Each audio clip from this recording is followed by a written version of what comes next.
Good morning everyone. Today we are going to discuss about the first unit humor in the section B, the duck and the kangaroo poem. Welcome to the poem The Duck and the Kangaroo. How to understand this duck and the kangaroo? We analyze now. Let us now know about this poem. They are two friends. Two true friends helps one another.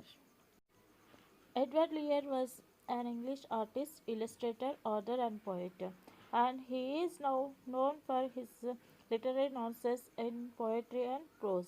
He has been played in radio dramas by in the Need for Nonsense and in by the Coast of Coromandel. This is about the author. What is the name of the author? Author name is Edward Lear. Kangaroo is a very gentle animal, native of Australia. It carries its young, called a joey, in a pouch in front of its stomach. The kangaroo is herbivorous like a deer or a cow. The duck is a common fowl, often raised for its mate. A close cousin to the duck is the Indian swan, with its long and shapely, elegant neck. While they appear to be staring on the water, their webbed feet are actually paddling vigorously underwater to keep afloat and moving. Here we are observing the duck and swan. Here we also observe how they are paddling under the water vigorously. And also the duck is the cousin of Indian swan. On land, the duck waddles, walk from side to side. Meaning of on land, the duck waddles, meaning walk from side to side, like the gait of a pregnant woman. Here on the field, how the duck walks, we observed. The duck walks side to side. Here in this picture, the duck walking on the road. So how the duck walks? The duck walks side to side. Always duck thinks my life so bored and bad in this poem, and also feel always in the dirty water. Here the stanza 1. Said the duck to the kangaroo, good gracious, how you hop over the fields and the water too, as if you never would stop. God gracious, how you hop. Here hop means move by jumping.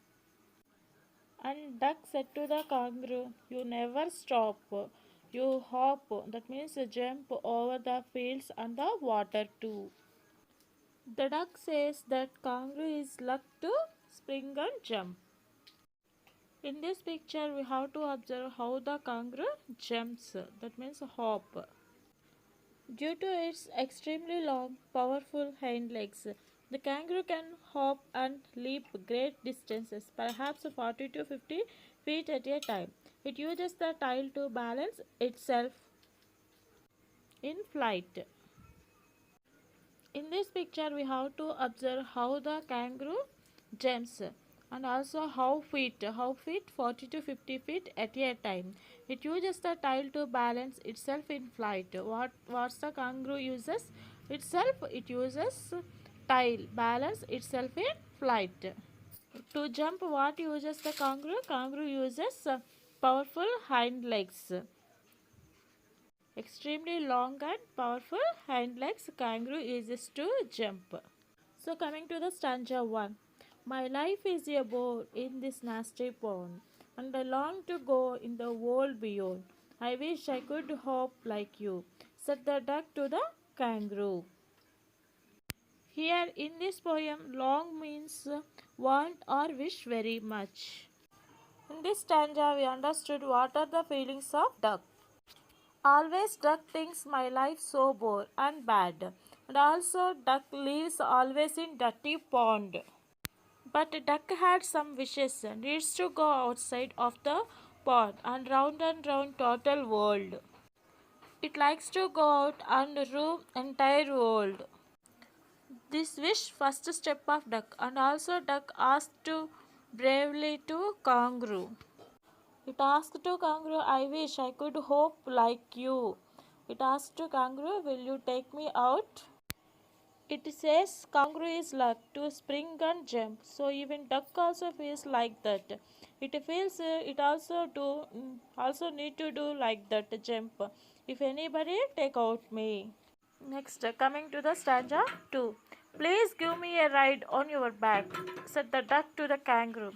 I would sit quite still and say nothing but quack the whole of the long day through. Finally, the duck go and asked to the kangaroo, will you give permission to me to sit on your back or tail to round the world? How the duck will sit? Duck will sit quiet and say nothing but quack. How the duck says quack the whole of the long day through. Here, ride means a short journey. How the duck do journey here explained. By sitting on tail of duck. Coming to the stanza 2. And we would go to the D and the jelly bolly over the land and over the sea. Please take me for a ride, oh do, said the duck to the kangaroo. Here, the D and the jelly bolly means wonderful places imagined by the poet. What are the imagined places? Where that one? Over the land and over the sea. So the duck asking to the kangaroo, please take me for a short journey. Why? Because she needs short journey. She feels very bad in the dirty pond. So that's why duck asked to the kangaroo to take out me a short journey. Next, coming to the stanza 3. Said the kangaroo to the duck, this requires some little reflection. Perhaps on the whole it might bring me luck, and there seems but one objection. Here reflection means thought or careful thought. Here a little reflection means it requires me to think it over. After listening of the duck words, kangaroo asked to duck, please give to me some time. It requires to me think some time. Coming to the stanza 3, which is if you'll let me speak so bold. Your feet are unpleasantly wet and cold, and would probably give me the rheumatism, said the kangaroo. Here, rheumatism means rheumatism. Rheumatism means a disease that makes the muscles and joints painful. What is the problem to the kangaroo to take duck to the world tour? The duck feet are unpleasantly wet and cold. Why? Because the duck always in the pond. So that the duck feet are unpleasantly wet and cold. Here in this poem another word also there. What is that one? Bold. Bold means frankly. Kangaroo said to the duck, you asked very frankly and bravely to me, but there is some problem. Your legs are wet and cold. So it causes to me a disease. What is that disease? Rheumatism. Rheumatism means disease that makes the muscles and joints painful. So kangaroo explained its problem to the duck. Next, coming to the stanza 4. Said the duck, as I sat on the rocks, I have thought over that completely, and I brought 4 pairs of worsted socks, which fit my webbed feet completely. Then, after listening to kangaroo words, the duck said to the kangaroo, I already think about this problem. And also I brought 4 pairs of worsted socks to overcome this problem. Yeah, worsted socks means woolen socks. What she bought? She brought woolen socks to overcome from the wet and cold feet. Where duck sit and think about this problem? She sat on the rocks and think about this problem. And also pre-planned to world tour. What she bring to overcome this problem? She bring worsted socks, which fit it fits completely. In this picture, we have to observe the duck wearing the socks. Which socks? Woolen socks. The kangaroo and duck are the true friends. Next, coming to the stanza 4.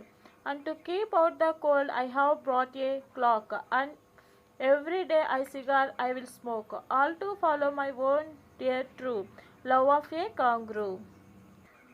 You are probably familiar with the word cigar. Cigar means rolled tobacco like a fat cigarette. And also here another word is there, a cloak. Cloak means a coat that protects from the cold. With the socks, what she brought a coat that protects from the cold, and also she brought a cigar. Cigar also give to me hotness to my body to protect from the cold also. Here in this picture we have to observe how the duck sit on tail of the kangaroo and how dressed the duck. Duck had coat which protects from the cold, and also she has a cigarette which cigars the duck sitting on the tail of the kangaroo tail. Finally the duck traveled over world. Finally the duck wish came to true by pre-planning of the duck. How she pre-planned? First wish of the duck to hop like kangaroo. Hope means jump or spring like kangaroo. It is possible with that? No. So that it asked to kangaroo, I will sit on the tail of you to round and round the world. Kangaroo also explained his problem. What is that one? Duck's leg will be cold and wet. Because of that, it will get romantic disease. But duck pre-planned with the socks, coat and cigar to overcome that problem. Finally, kangaroo agreed with the duck and said to the duck, said the kangaroo, I am ready, all in the moonlight pale. But to balance me well, dear duck, sit steady and quiet at the end of my tail. And finally, kangaroo ready to travel world tour with the duck and giving the instructions to the duck how to sit on the tail of it. We started to travel all world at the time moonlight pale. But to balance me well, dear duck, sit steady. The kangaroo telling to the duck, sit very steady. We start at the time of moonlight and quiet on the end of my tail. Sit silently, quiet. Quiet means silently on the end of my tail. They went off into the pale moonlight with the duck balanced on the end of the kangaroo's tail.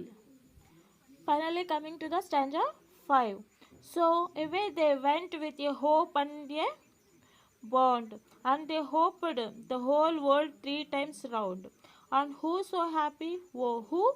As the duck and the kangaroo.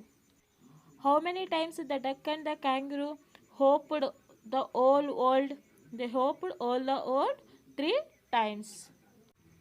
And who so happy? The both the duck and the kangaroo both are so happy. The poet concludes that nobody in the world was as happy as the duck and the kangaroo. That is the end of this simple funny tale. Who are so much happy in this poem? The duck and the kangaroo. Like that duck and the kangaroo happy, there is no one on the world. This is the simple and funny story. And from this poem, we need to know how we will pre-plan it and how our wishes will come true. First, we need to have some wishes and we need to have some plan how to fulfill the wishes, and we need to braveness to fulfill the wishes. And also helping nature also very important. Okay children, all of you understood this one. All of you read the textbook. All poems like this.